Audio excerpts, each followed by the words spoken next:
Praise the Lord. आप सबको जय मसीह की। प्रभु यीशु का धन्यवाद करते हैं कि खुदावन ने फिर आप सबके बीच में हमें ये मौका दिया है प्रार्थना के लिए। तो पहले हम कुछ वचनों को देखेंगे। जो आज का वचन है रोमियो 8 का 31 और 32, 31 और 32। और आज का जो टॉपिक है परमेश्वर का प्रेम। तो इस वचन को कोई पढ़ेगा। अतः हम इन बातों के विषय में क्या कहें? यदि परमेश्वर हमारी ओर है तो हमारा विरोधी कौन हो सकता है? जिसने अपने निजी पुत्र को भी न रख छोड़ा परंतु उसे हम सब के लिए दे दिया, वह उसके साथ हमें और सब कुछ क्यों न देगा? आमीन। हालेलुया। तो प्रभु का धन्यवाद करते हैं। जब परमेश्वर हमारी ओर है तो हमारा विरोधी कौन हो सकता है। उसने अपना निज पुत्र भी हमारे लिए दे दिया। तो अगर हम 35 में पढ़ेंगे, कौन हमको मसीह के प्रेम से अलग करेगा? क्या कलेश, क्या संकट, क्या उधर, क्या अकाल, या डाई, या जख्म, या तलवार। तो यहाँ परमेश्वर का वचन हमें बताइए क्या इतने सताव है जो हमारे लिए आए हैं कि क्या हमें परमेश्वर के प्रेम से अलग कर सकेंगे? अगर हम 39 में पढ़ेंगे, न गहराई न कोई सृष्टि हम परमेश्वर के प्रेम से जो हमारा प्रभु है मसीह यीशु में है अलग कर सकेगी। तो कोई भी सताव, कोई भी अकाल, कोई भी संकट हमें परमेश्वर के प्रेम से अलग नहीं कर सकती, क्योंकि परमेश्वर ने हमारे लिए अपना निज पुत्र भी दे दिया। क्योंकि मैं समझता हूँ कि इस समय दुख और कलेश उस महिमा के समान है जो हम पर प्रकट होने वाली है और कुछ भी नहीं। अगर सृष्टि की अगर हम देखेंगे कि आशा भरी दृष्टि से परमेश्वर के पुत्र के प्रकट होने की हम बाट भी जो रहे हैं, क्योंकि सृष्टि अपनी इच्छा से नहीं पर आधीन करने वालों की ओर से है। हालेलुया। तो हम परमेश्वर का धन्यवाद करते हैं कि जिसने, अगर हम 30 में देखेंगे, फिर जिन्होंने उसे पहले से ठहराया है और उन्हें बुलाया भी है, जिन्हें बुलाया उन्हें धर्मी भी ठहराया है, जिन्हें धर्मी ठहराया उन्हें महिमा भी दी है। हालेलुया। तो परमेश्वर ने अपने इकलौते बेटे को हमारे लिए इसलिए नहीं भेजा कि हम जो सताव है जो हमारे लिए ऊपर हुए हैं, जो उसकी महिमा हमारे द्वारा परमेश्वर की महिमा हो। तो जहाँ में पौलुस इसी प्रकार से बता रही है कि शैतान हमारा विरोधी हो सकता है, लेकिन अंत में शैतान किसी सच्चे विश्वासी पर जयवंत नहीं हो सकता। हालेलुया। अगर हम देखेंगे 3 के यूहन्ना 16 के 33 में, तो जहाँ में परमेश्वर का प्रेम इसी प्रकार से बता रही है, मैंने तो तुम्हें ये सब बातें इसलिए कही है कि तुम मुझ में शांति मिले, और संसार में तुम्हें कलेश होता है परंतु ढाढ़स बांधो, मैंने संसार को जीत लिया। तो मेरे प्रिय भाई बहनों, परमेश्वर ने क्या करा है? संसार को जीत लिया है, इसलिए हमें डरने और घबराने की जरूरत नहीं है। अगर इफिसियों के पहले के 3 में देखेंगे, हमारे प्रभु यीशु मसीह परमेश्वर और पिता का धन्यवाद हो कि उसने हमें मसीह में स्वर्गीय स्थानों में सब प्रकार की आशीष दी है। मैं देख रही हूँ कि हमारे परमेश्वर पिता ने हमें सब प्रकार की आशीष दी है और वो नहीं चाहता कि हम किसी भी आशीष से उससे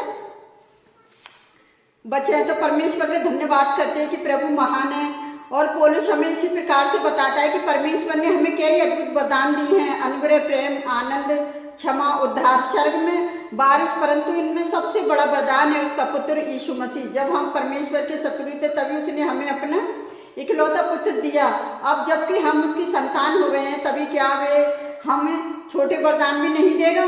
वास्तव में सभी दूसरे वरदान हमें मसीह में दिए गए हैं। मसीह में सब प्रकार की आत्मिक आशीषें पाई जाती हैं। हालेलुया। जैसे भी हमने वचन में पढ़ा। और अगर हम 39 में देखेंगे तो पौलुस इस समय से लेकर अभी तक इस संस में अनगिनती मसीहों को बहुत ही अधिकांश सुख, आराम और आशा दी गई है। इसके अंतरिक्ष की वह बिल्कुल सच है कि इस संसार में ऐसी कोई चीज नहीं जो हमें परमेश्वर के प्रेम से और हमारे प्रभु यीशु मसीह से हमें अलग कर सके। हाँ मेरे प्रिय भाई बहनों, हमें परमेश्वर के प्रेम से कोई अलग नहीं कर सकता। इस संसार में एक चीज है जो हमें परमेश्वर से अलग कर सकती है, वो है परमेश्वर से अलग कर सकती है, वे चीज है पाप। यदि हम जानबूझकर किसी पाप को करना जारी रखते हैं तो उसका पछतावा करने से इनकार करते हैं, तो हम अवश्य ही परमेश्वर के प्रेम से अलग करेगा और हम पर परमेश्वर के भयानक क्रोध और दंड आएगा। हम अपने मसीह होने से पहले पाप के कारण परमेश्वर से अलग थे, अब हम परमेश्वर के शत्रु थे पहले। अब अपने पापों से पछतावा करना और मसीह में विश्वास करने के बाद परमेश्वर के साथ हमारा मेल मिलाप हुआ है। परंतु यदि हम फिर पाप में गिरते हैं तो बिना पछतावे किए जानबूझकर उसमें बने रहते हैं, तो हम फिर परमेश्वर के प्रेम से अलग होने की भी के खतरे में हैं। हालेलुया। तो हमें परमेश्वर का वचन यही बता रहा है कि हमें परमेश्वर के प्रेम से कोई कष्ट हमें अलग नहीं कर सकता, लेकिन एक पाप है जो हमें अलग कर सकता है। तो मेरे प्रिय भाई बहनों, हमें ऐसा कोई पाप ना करें जो परमेश्वर से हमें अलग कर सके।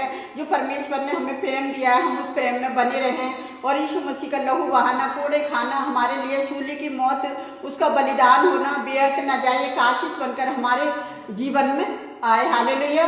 तो आइए हम आप सबके लिए प्रार्थना करते हैं। सुंदर वचन के लिए मैं प्रभु का धन्यवाद करती हूँ।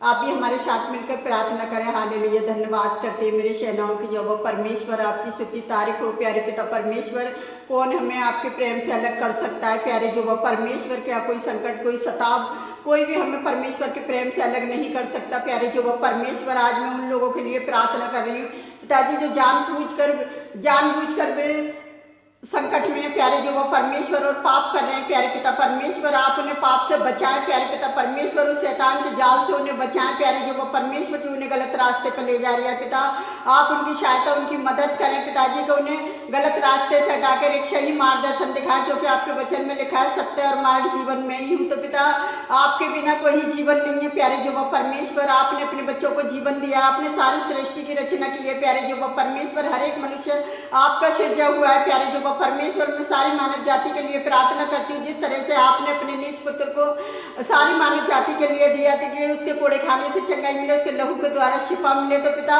सबको आपने शिफा दी है। प्यारे जो परमेश्वर, हर एक जन को आप शैतान के जाल से हटाए। पिताजी, उनकी बेरोजगारी को दूर करें, उनकी बीमारियों को दूर करें। प्यारे जो परमेश्वर, जो रात दिन आपकी बाट जोते, आपकी बाट जोने वाले कभी लज्जित नहीं होते। तो पिता, मैं हर एक जन को आपके चरणों में लेकर आ रही हूँ। पिताजी, जो अपने आपसे रिक्वेस्ट करते हैं, पिताजी आप उनकी प्रार्थना को सुने और कबूल करें। मेरे पिता परमेश्वर की आज तेरे दास दासियों की प्रार्थना एक दूसरे को करना व्यर्थ न जाए, एक आशीष बनकर उभरे। मेरे पिता परमेश्वर, मैं सबकी चिंताएं आपके ऊपर डालती पिता, मैं सारा आदर में माँ आपको देती पिता, सारी कमी घटियों को आपके चरणों में डालते पिता। हम जो भी मांगते हैं इसको पवित्र और सामर्थी नाम पर आमीन। God bless you all.